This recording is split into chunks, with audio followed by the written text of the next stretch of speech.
Hola María José, ¿cómo estás? Hola Gloria, muy bien, muchas gracias por la invitación. Comunicarnos sin daño, así se titula el estudio que ustedes hicieron durante 6 meses con distintos profesionales, antropólogos, sociólogos, psiquiatras, como tú, periodistas. Comunicarnos sin daño de verdad que es un ideal, es un propósito que todos tenemos, de puertas para adentro, de puertas para afuera, en el trabajo, en la sociedad, en los medios. ¿Encontraron la fórmula para realmente lograrlo? ¿Comunicarnos sin daño, María José? Encontramos, digamos, una fórmula que creemos que es clave para este momento del país y es hacer como digamos, una alianza entre lo que es la comunicación, la reconciliación y la salud mental. Digamos que comunicarnos sin daño es lo que todos queremos, como bien dices tú, pero es complicado. Es complicado porque en la comunicación influyen muchas cosas, nuestros sentimientos, nuestras emociones, nuestras experiencias, nuestros traumas, ¿sí? Y poder llegar a tener una comunicación sin daño es importantísimo, pero es un proceso que nos va a tomar mucho tiempo. Sobre todo en el proceso en el que estamos. Pongamos el caso de nosotros los periodistas. Los periodistas cubrimos durante 50 años el conflicto. Tenemos habilidades narrativas para contar el horror y la tragedia.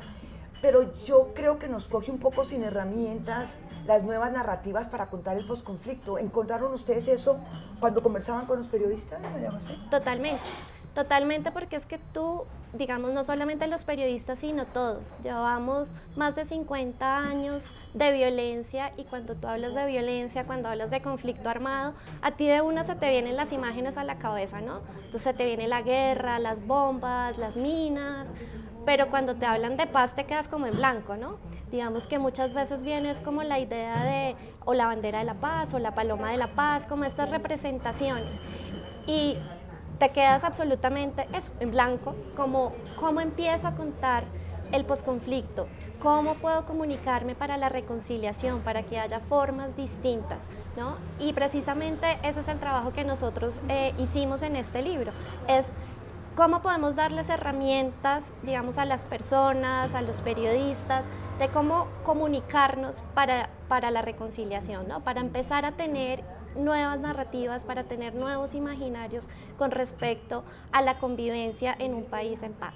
Sí, realmente difícil. Vamos a cumplir apenas 2 años de la firma del acuerdo y lo que uno ve en los medios, en la política, no es reconciliación, sino polarización. Yo no sé, creo que los medios de alguna manera estamos alimentando, al darle prelación a las opiniones más enconadas y más pugnaces, no estamos contribuyendo precisamente a la reconciliación, María José. No, precisamente no, y es sobre todo porque se juega con una parte muy importante y es la emoción. ¿Sí? Digamos que cuando tú mandas estos mensajes, estás de una u otra manera influyendo en las emociones de la gente. ¿Y qué es lo que estamos viendo? Nos estamos moviendo es por nuestras emociones, estamos tomando por nuestras emociones. Tomando decisiones por nuestras emociones. Y cuando tú haces eso, tú realmente no estás, digamos, como racionalizando las cosas y sentándote a pensar como, de verdad, esto es tan así como me lo cuentan, ¿no? Sino tú te dejas llevar.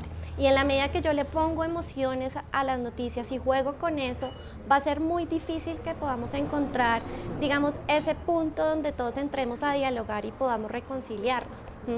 Donde también podamos encontrar las nuevas historias. Fíjate que ahora tenemos en el panorama también nuevos actores, ¿sí? O actores que están cambiando sus narrativas, cambiando sus experiencias. Te hablo, por ejemplo, de las víctimas y los victimarios, que si bien estas categorías son importantes, no son unas categorías que permanecen a lo largo del tiempo, ¿sí? Son condiciones que van cambiando y que ellas también quieren cambiarlas. Y tenemos que darle cabida a eso, pero en la medida que nosotros sigamos con estos discursos, con estas polarizaciones, eso va a ser muy difícil que yo me siente con un otro y pueda decir, ok, respeto tus decisiones y entiendo por qué sucedieron, pero no las comparto. Yo creo que igual, pues, los periodistas siempre es la mala noticia, la que abren los noticieros, que abren los titulares, pero las malas noticias o hacer demasiado hincapié en lo negativo hace que la gente que le ha apostado a la paz, que le apuesta a la reconciliación, pierda como esperanza, como que diga, o que se impaciente, o que se frustre. Ese es un aspecto que ustedes también contemplaron allí en el estudio. Total. Que las malas noticias llevan a que la gente pierda esperanza en construir paz. Sí, totalmente. O sea, si tú vienes, y esto es precisamente, digamos, de las experiencias que nosotros revisamos, de la experiencia internacional en países donde ha habido conflicto armado y que han tenido procesos de reconciliación, como en Sudáfrica, en Irlanda, Sri Lanka, digamos, una de las cosas es eso, es la importancia de cómo cuentas como toda la implementación de los acuerdos, ¿sí? De qué manera lo estás contando, de qué manera le está llegando a la gente, porque eso es lo que mantiene la esperanza y eso es importante, ¿sí? Digamos que uno sabe que en todo proceso hay cosas que fallan, hay cosas que podrían ser mejores, pero mantener la esperanza en la gente es muy importante porque eso es lo que nos va a permitir salir de ahí. Entonces fíjate que es un impacto que digamos viene y pasa por el individuo, ¿no? Si yo me siento triste o me siento ansioso, va a ser muy difícil para mí tener esperanza, ¿sí? Va a ser muy difícil para mí poder sentarme con el otro y generar todos estos procesos en lo cotidiano que tienen que ver con la reconciliación. Hay un actor que llegó para quedarse, que es instantáneo y que a través de él se está informando a la gente ahora. Me refiero a las redes sociales. Y es un hecho que las redes sociales tienen la cosa buena de que son democráticas, que permite a la gente, a la ciudadanía expresarse. Pero por el otro lado, el verbo estigmatizar, el verbo odiar, el verbo descalificar, el verbo calumniar, es mucho más frecuente que en los medios de comunicación convencionales. Ustedes trataron, se metieron a hablar, a investigar esta toxicidad de las redes sociales. Sí, es una de nuestras principales preocupaciones, digamos, porque si bien, digamos, los comunicadores, los periodistas son un grupo focalizado con el que tú puedes trabajar, ¿sí? Y socializar, digamos, todas estas recomendaciones que nosotros hicimos en esta investigación. Con las redes sociales es muy complicado porque es cualquier persona, ¿no? Y es, digamos, como nuestro siguiente trabajo.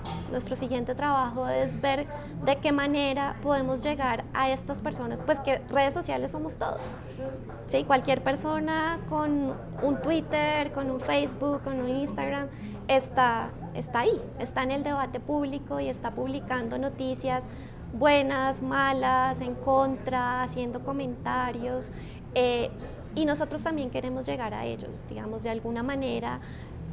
Pensamos que también todo empieza por el ejemplo, ¿sí? Todo empieza por el ejemplo de cómo puedo ver yo, digamos, que los medios me están comunicando para yo de alguna manera poder, ¿no? También como tomar de alguna manera estas,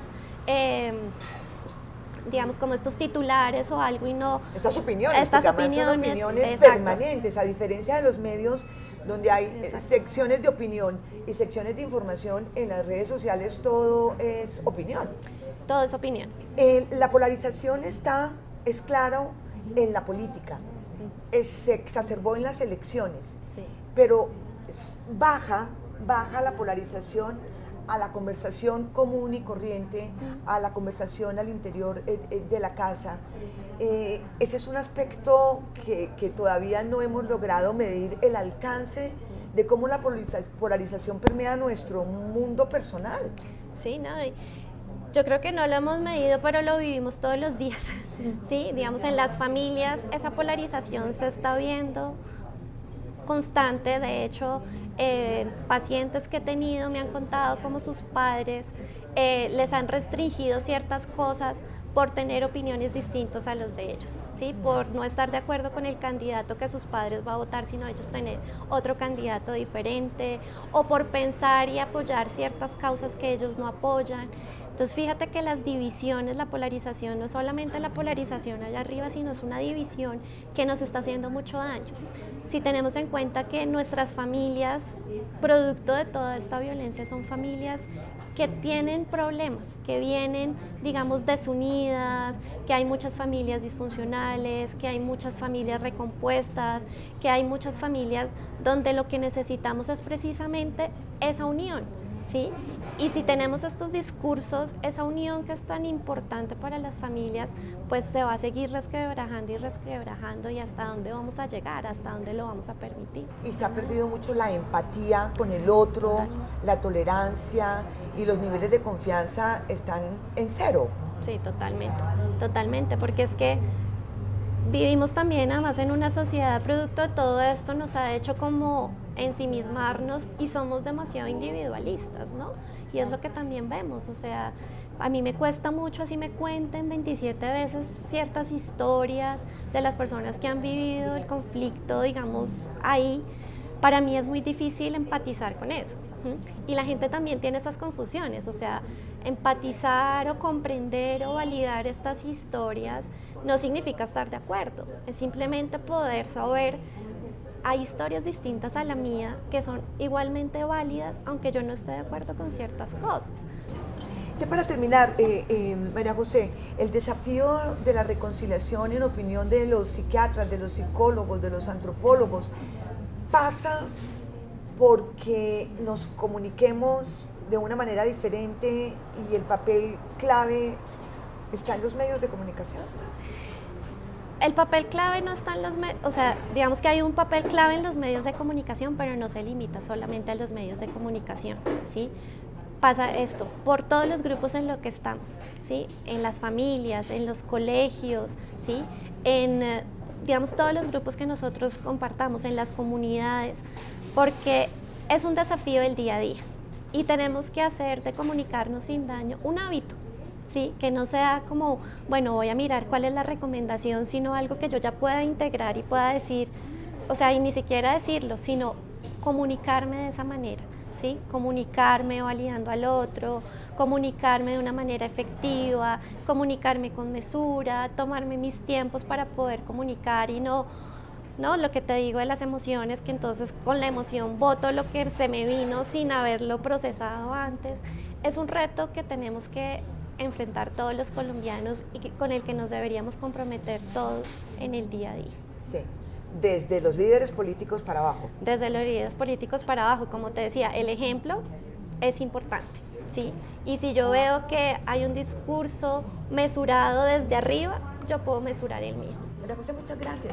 No, Gloria, muchas gracias.